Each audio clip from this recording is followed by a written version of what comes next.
গরম ভাতে বাঙালির পাতে এই রকম একটা মাছের ঝোলের রেসিপি জাস্ট ফাটাফাটি।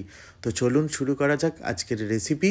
তো কেমন করে বানাচ্ছি আজকের মাছের ঝোল দেখতে থাকুন, আশা করি সকলে ভালো আছেন। তো প্রথমেই যেটা করতে হবে, আগের থেকে নুন হলুদ মাখিয়ে রাখা রুই মাছটাকে ভালো করে এপিট ওপিট করে একটু কড়া করে ভেজে নিতে হবে। মাছটাকে ভালো করে কড়া করে ভেজে নিয়ে উঠিয়ে নিতে হবে। তারপরে এই তেলেই আগের থেকে নুন হলুদ মাখিয়ে রেখেছি আমি নতুন আলু, যেগুলোকে লম্বা লম্বা করে কেটে রেখেছি, সেইটাকে দিয়ে ভালো করে এটাকে ঢাকা দিয়ে একটু ভেজে নিতে হবে। নতুন আলু যেহেতু, তাই একটু ঢেকে ভাজলেই এটা সেদ্ধ হয়ে যাবে।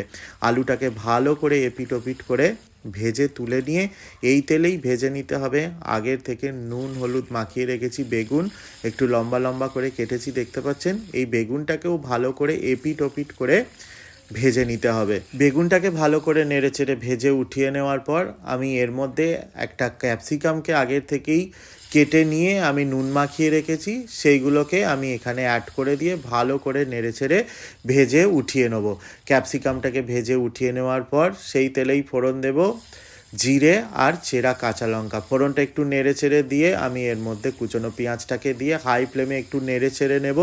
এরপর এর মধ্যে আমি নুনটা অ্যাড করব। প্রথমেই নুনটা দিলে পেঁয়াজটার থেকে জলটা কেটে যেত, সেই জন্যে পেঁয়াজটাকে একটু নেড়ে চেড়ে ভেজে নেওয়ার পর আমি এর মধ্যে নুনটা দিলাম, দিয়ে নেড়ে চেড়ে দিয়ে এর মধ্যে টমেটো, রসুন বাটা, আদা বাটা সমস্ত কিছু দিয়ে ভালো করে এটাকে ভেজে নেব। দিয়ে টমেটোটা গলে গেলে, পেঁয়াজটা একটু গলে এলে এরপর এর মধ্যে অল্প একটু জল দেব।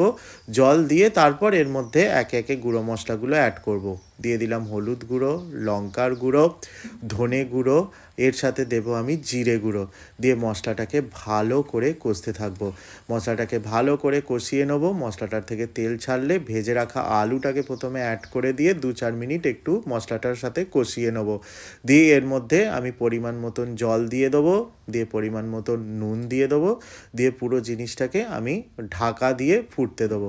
আলুটা সেদ্ধ হয়ে গেলে ঢাকনা খুলে এর মধ্যে ভাজা মাছ, তার সাথে ভাজা বেগুন, ক্যাপসিকাম দিয়ে পুরো জিনিসটাকে নেড়ে চেড়ে দিয়ে আমি আবারও এটাকে 2-4 মিনিটের জন্যে ঢাকা দিয়ে দেবো। 2-4 মিনিট বাদ ঢাকনা খুললেই রেডি হয়ে যাবে এই রকম গরমা গরম মাছের ঝোল। তো কেমন লাগলো আজকের রেসিপি অবশ্যই আমাকে কমেন্ট করে জানাবেন। আর যারা এখনও আমার চ্যানেলটিকে সাবস্ক্রাইব করেননি, চটজলদি সাবস্ক্রাইব করে দেবেন। এই রকম একটা মাছের ঝোল গরম গরম ভাতের সাথে জাস্ট ফাটাফাটি লাগে। একবার বাড়িতে ট্রাই করতেই পারেন। তো দেখা হচ্ছে আপনাদের সাথে নেক্সট ভিডিওতে। ততক্ষণ পর্যন্ত সকলে সুস্থ থাকুন, ভালো থাকুন।